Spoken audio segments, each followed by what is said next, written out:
on to our third segment of the night, and obviously I'm wearing an American flag t-shirt for a reason, and we're about to explain it. It is the 43rd Ryder Cup this coming weekend. If you don't know what the Ryder Cup is, do your research. It is one of the most patriotic events in all of sports. It is the USA versus Europe in golf, which you're probably really confused on if you don't know what the Ryder Cup is, but it's a 4-ball foursome and then match play. So it's Friday, Saturday, Sunday. 4 balls, literally, like each person hits a ball and they play it throughout the hole, or play it throughout the hole and take the best. Yeah, play it throughout the hole and take the best score for the team. Foursome, they rotate shots. So like I would hit one, Garrett would hit one, I would hit one, Garrett would hit one, and we play it throughout. And then match play is obviously one-on-one, who's got the better score throughout 18 holes, so, or who wins how many ever holes throughout 18 holes. So, but really, I mean, personally, one of my favorite sporting events when it comes around. It's played every 2 years, so it's consistent, but it's not like, Olympics where you just don't, get them for 4 years. So, really, really exciting stuff though. Of late, the U.S. has not fared very well. Back in 2018, Europe won. It was supposed to be played in 2020. Obviously, COVID got that, delayed. So we're here in 2021, and they're playing the 2020 Ryder Cup, which, as far as a sports guy, I absolutely hate the fact that they're naming it the 2020 Olympics and 2020 Ryder Cup, even though it's played in 2021. Right. But that's just a personal thing. USA winning again in 2016, which was their first win in 3 times, though. So they had not won. Before that, they had not won since 2008 when it was in Louisville, Kentucky. So it rotates between a United States location and a European location. So like here in 2020, it's here in Wisconsin at Whistling Straits, which we've been talking about. Very, very beautiful course alongside Lake Michigan. And then it'll go back to Europe. But we're just going to dive right in. I'm going to ask the question, who has the better team? Is it the USA or Europe, just based on skill alone? Do you want to pull up the team and kind of go over who's on? Yeah, so I have the USA team right here in front of me. We got Daniel Berger, Patrick Cantley, Bryson DeChambeau, Harry English, Tony Finau, Dustin Johnson, Brooks Koepka, Colin Morikawa, Sandra Schauffele, Scotty Scheffler, Jordan Spieth, and Justin Thomas. Yeah. That team is stout. Yeah, right. I mean, it's led by Steve Stricker, who's obviously a great captain. Fred Couples, Jim Furyk, Zach Johnson, Phil Mickelson's a vice captain. So, a lot of experience, a lot of ball guys, a lot of Hall of Famers. Just on the American side alone, when you switch to the European team, you can look at Team Europe. We got Paul Casey, Matt Fitzpatrick, Tommy Fleetwood, also known as Tommy English. Sergio Garcia, inside joke, just to explain it, a couple episodes ago, if you've been following us through golf, Alex was the one. Yeah, he couldn't figure out the guy's name. He was like, Tommy English, and we figured out it was Tommy Fleetwood. So, Terrell Hatton, Victor Hovland, Shane Lowry, Roy McIlroy, Ian Poulter, John Rahm, Bern Weisberger, yeah, and Lee Westwood, Captain Patrick Harrington, Luke McDonald, Podrick Harrington, Luke Donald, and some other well-known names. So those are the 2 teams. You're obviously more of the golf expert than I am, right? Way more so than I am. Which I'm also way more so than he is. Yeah. But disclaimer: I'm not an expert. He's an expert. I just love the game of golf. So, question is, who has the better team? On paper, the United States has the most talented team. But if you've followed the Ryder Cup for any number of years, you know that means absolutely nothing. Yeah.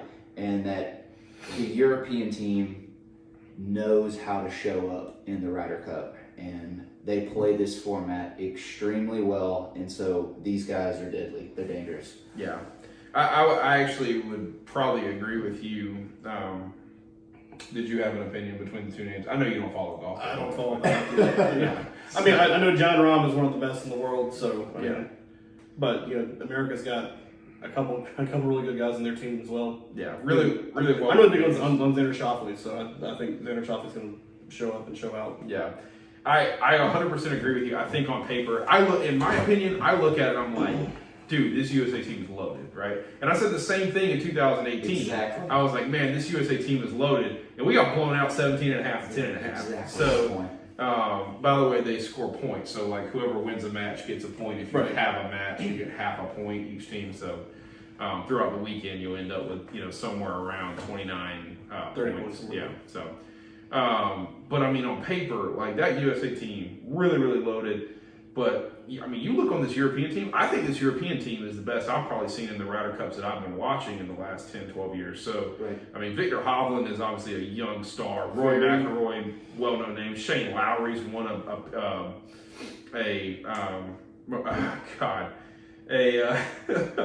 Open Championship. I'm trying to think. I'm interested to see how he's going to play. Shane is one that inconsistent. He's one that I'm interested to watch, especially in this format. Yeah. So, but John Brown, we talked about, probably arguably the best in the world right now. in my opinion, he's the best. He's in the best the world. in the world, Yeah. Lee Westwood is obviously a veteran. Tommy Fleetwood, aka Tommy England, Sergio Garcia, Paul Casey, Matt Fitzpatrick. I mean, those are all guys that are kind of well-known names. And I feel like, in my opinion, in the past, you've seen where the English somehow just have like a great hatred for America and just show up during the Ryder Cup and come together as this unit. Even though they're separate countries representing separate lands, but they come together as this unit and they know how to beat America. And we know, it's pretty obvious and pretty, well out there. America has some issues right now, personnel wise. There's some rivalries. There's some people that don't like each other in that clubhouse. Right. And it cost us in 2018, so I'm curious to see if it costs us here again in 2021. Yeah, I 100% agree with what you say, which is interesting to me. The United States is typically known as someone that loves their country. You know what I mean? Like very patriotic. Patriotic. That's what I'm looking for. Very patriotic. That script is kind of flipped, I feel like, a lot in the Ryder Cup, where you really see a lot of emotion out of these European players. And I know that on our team, we've got a lot of young stars in the game. Interesting, on the European team, you see names like Sergio and Paul Casey, Ian Poulter. Those guys might be a little, sporadic here and there during the regular season. They're absolute assassins. Yeah, come Ryder Cup time. Yeah, it's unbelievable. But to your point, it's kind of disappointing, the camaraderie that I see on the United States team. I haven't really seen much press about these guys coming together. I know that's kind of starting to happen this week, but I really hope that they can really come together and put the United States on their back. Do you think, like, in your personal opinion, do you think that Steve Stricker can be the captain that we need to kind of make the team gel together? Like, do you think that he has the formula?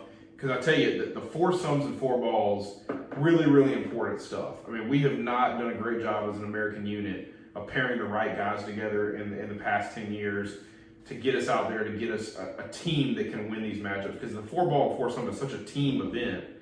And then, of course, we can get the match play on Sundays, and we'll dominate match play. Mm-hmm. I think, from 1 to 12, we have typically owned a match play over the past couple of years. But, I mean, do you think that Steve Stricker can gel the group, can solve the drama between Brooks and Bryson, and then actually put the unit out there together in situations where we can win? I think he can.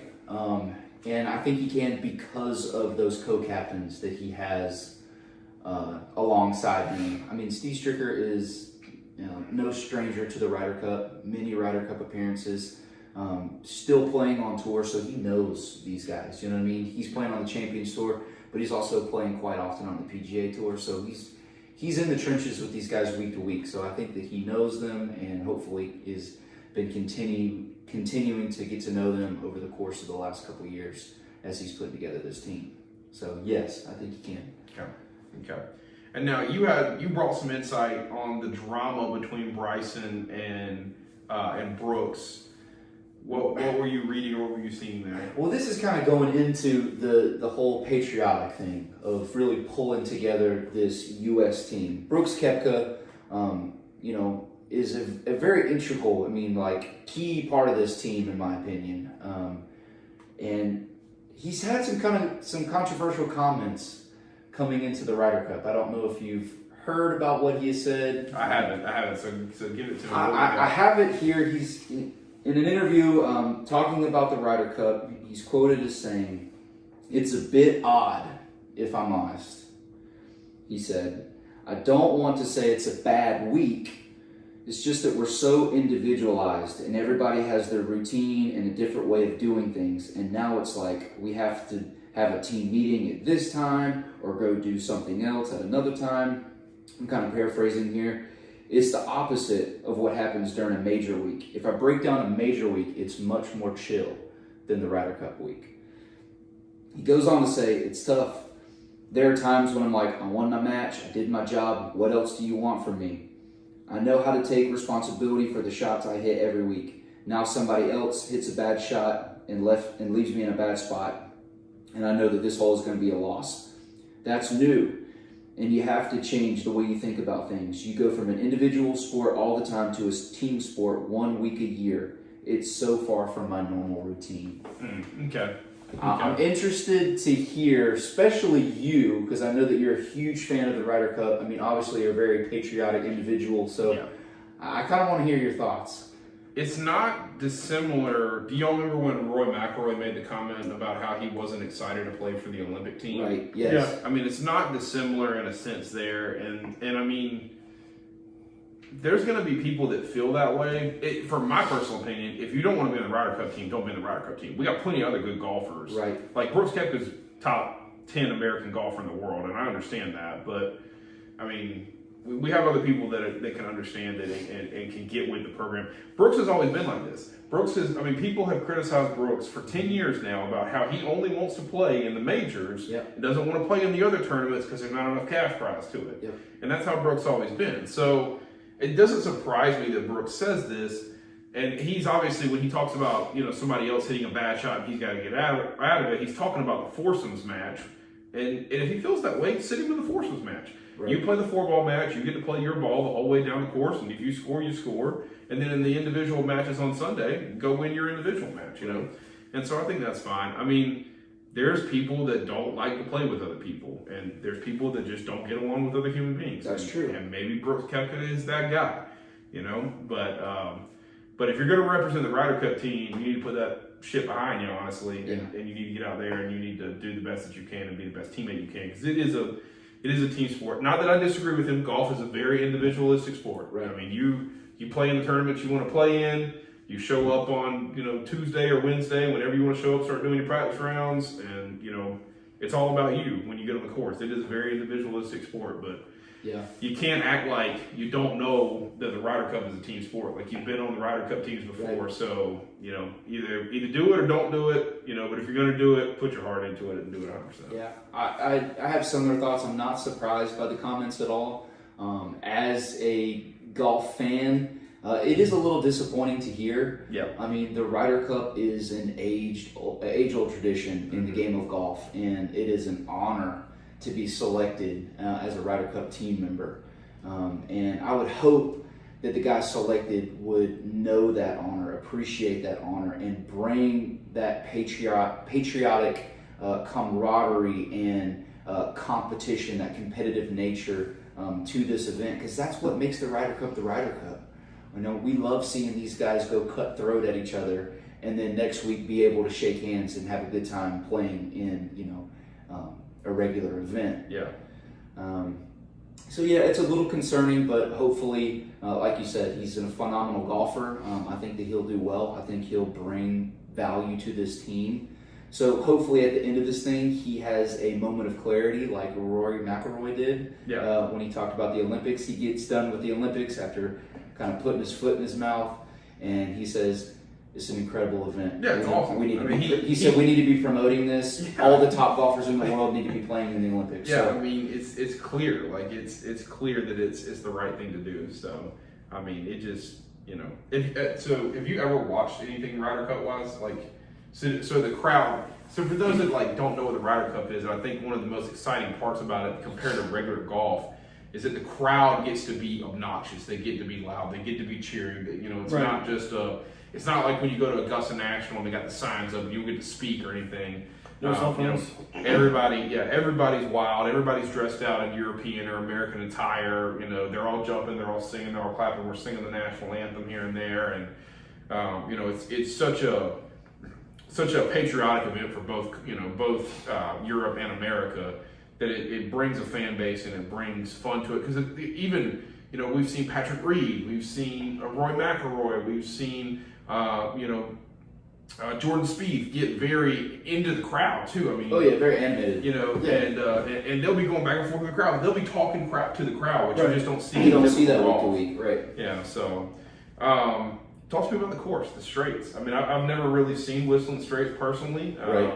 But you know, both of us got to do a little bit of research on it. I'm personally excited for the location. I don't know how you feel about it. Oh yeah, I mean, Whistling Straits again, just.